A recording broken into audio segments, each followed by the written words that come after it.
وَلَوْ أَنَّا كَتَبْنَا عَلَيْهِمْ أَنِ اقْتُلُوا أَنفُسَكُمْ، اور اگر ہم ان پر فرض کرتے کہ اپنے آپ کو قتل کر دو، أَوِ اخْرُجُوا مِن دِيَارِكُمْ، یا اپنے گھر بار چھوڑ کر نکل جاؤ، مَا فَعَلُوهُ إِلَّا قَلِيلٌ مِّنْهُمْ، تو ان میں تھوڑے ہی ایسا کرتے، وَلَوْ أَنَّهُمْ فَعَلُوا مَا يُوعَظُونَ بِهِ لَكَانَ خَيْرًا لَهُمْ،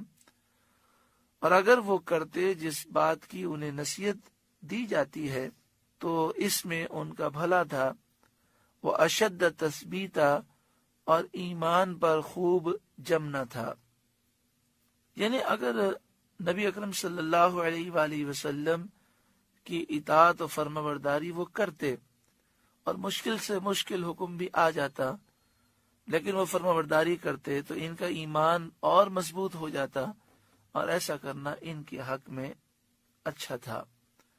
وَإِذًا لَآتَيْنَاهُمْ مِن لَّدُنَّا أَجْرًا عَظِيمًا، اور ایسا ہوتا تو ضرور ہم انہیں اپنے پاس سے بڑا ثواب دیتے۔ وَلَهَدَيْنَاهُمْ صِرَاطًا مُسْتَقِيمًا، اور ضرور ان کو سیدھی راہ کی ہدایت کرتے۔ اس آیت کریمہ سے یہ معلوم ہوا کہ اللہ رب العالمین نے ہم پر کرم فرمایا اور مشکل احکام ہم پر لازم نہیں کیے گئے، لیکن اگر ہم کسی حکم کو مشکل سمجھتے ہیں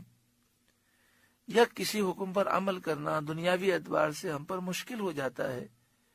تو ہم پرواہ نہ کریں، اللہ اور اس کے رسول کی فرمانبرداری کریں، تو یہ ہمارے لیے بہت بہتر ہے، اس سے ہمارا ایمان مضبوط ہوگا، اللہ اپنے پاس سے اجر عظیم ہمیں دے گا اور ہمیں سیدھی راہ پر اللہ رب العالمین گامزن فرما دے گا۔ وَمَن يُطِعِ اللَّهَ وَالرَّسُولَ، اور جو اللہ اور اس کے رسول کا حکم مانے، فَأُولَئِكَ مَعَ الَّذِينَ أَنْعَمَ اللَّهُ عَلَيْهِمْ، تو اسے ان کا ساتھ ملے گا جن پر اللہ نے فضل کیا، یعنی جو اللہ اور اس کے رسول کی فرمانبرداری کرے وہ ان لوگوں کے ساتھ رہے گا جن پر اللہ نے انعام فرمایا، فضل فرمایا، من النبیین یعنی انبیاء، والصدیقین اور صدیق، والشہداء اور شہید، والصالحین اور نیک لوگ، یعنی ایسا شخص جو اللہ اور اس کے رسول کا فرمانبردار ہے وہ انبیاء کے ساتھ ہوگا، صدیقین، شہداء اور صالحین کے ساتھ ہوگا۔ تو معلوم ہوا کہ جو انبیاء کے مخلص فرمانبردار ہیں وہ جنت میں ان کی صحبت اور ان کے دیدار سے محروم نہ ہوں گے۔ صدیق انبیاء کے سچے متبعین کو کہتے ہیں، جو نبی کی صحیح معنوں میں پیروی کرے اسے صدیق کہتے ہیں، جو اخلاص کے ساتھ ان کی راہ پر قائم رہیں، انبیاء کے راستے پر وہ چلتے رہیں۔ مگر اس آیت میں نبی کریم صلی اللہ علیہ وآلہ وسلم کے جلیل القدر صحابہ مراد ہیں، جیسے حضرت صدیق اکبر، حضرت فاروق اعظم، حضرت عثمان غنی، حضرت علی حیدر شیر خدا۔ نیک لوگوں سے مراد وہ لوگ ہیں جو دیندار ہیں، حقوق اللہ اور حقوق العباد کو ادا کرتے ہیں اور ان کے اعمال، ان کا ظاہر باطن سب اچھا ہے اور پاک ہے۔ وَحَسُنَ أُولَئِكَ رَفِيقًا، یہ کیا ہی اچھے ساتھی ہیں۔ حضرت ثوبان رضی اللہ تعالیٰ عنہ سید عالم صلی اللہ علیہ وآلہ وسلم کے ساتھ کمال محبت رکھتے تھے، جدائی کی تاب نہ تھی، حضور سے جدا نہیں ہو سکتے تھے۔ ایک روز اس قدر غمگین اور رنجیدہ حاضر ہوئے کہ چہرے کا رنگ بدل گیا تھا۔ حضور صلی اللہ علیہ وآلہ وسلم نے فرمایا، آج رنگ کیوں بدلا ہوا ہے؟ عرض کیا، نہ مجھے کوئی بیماری ہے نہ کوئی درد ہے، بس بات یہ ہے کہ جب حضور صلی اللہ علیہ وآلہ وسلم سامنے نہیں ہوتے تو انتہا درجے کی وحشت و پریشانی ہو جاتی ہے۔ جب آخرت کو یاد کرتا ہوں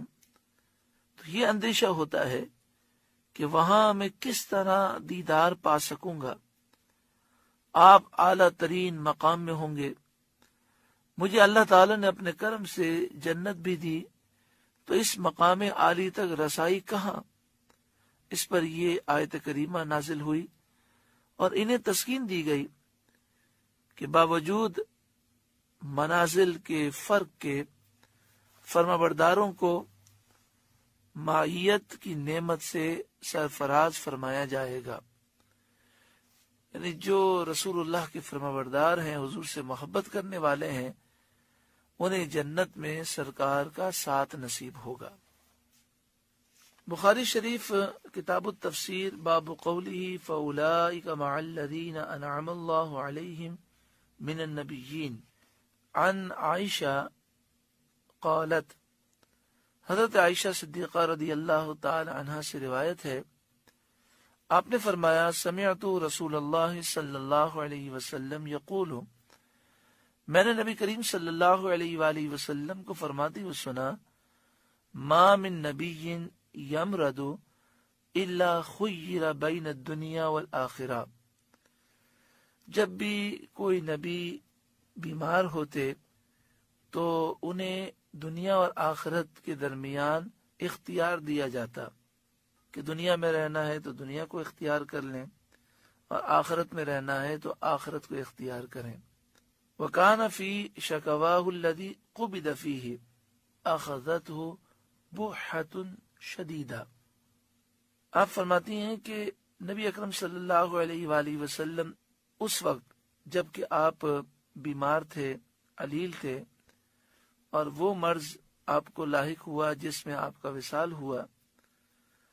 فَسَمِعْتُهُ يَقُولُ، تو میں نے نبی اکرم صلی اللہ علیہ وسلم کو فرماتے ہوئے سنا، مع الذین انعم اللہ علیہم من النبیین والصدیقین والشہداء والصالحین فعلمت انہ خیر۔ آپ اس آیت کی تلاوت کر رکھے تھے کہ اللہ کے نیک بندے نبیوں کے ساتھ ہوں گے، صدیقین، شہداء اور صالحین کے ساتھ ہوں گے، تو حضرت عائشہ فرماتی ہیں کہ میں سمجھ گئی کہ آپ صلی اللہ علیہ وآلہ وسلم کو دنیا اور آخرت کے درمیان اختیار دے دیا گیا ہے، یعنی اب آپ کا وصال ہونے والا ہے۔ یہ جو روایت پیش کی گئی، اس سے یہ معلوم ہوا کہ انبیاء علیہم السلام کی بارگاہ میں موت آنے سے پہلے ان سے اجازت لی جاتی ہے اور ملک الموت ان سے اجازت لیتے ہیں،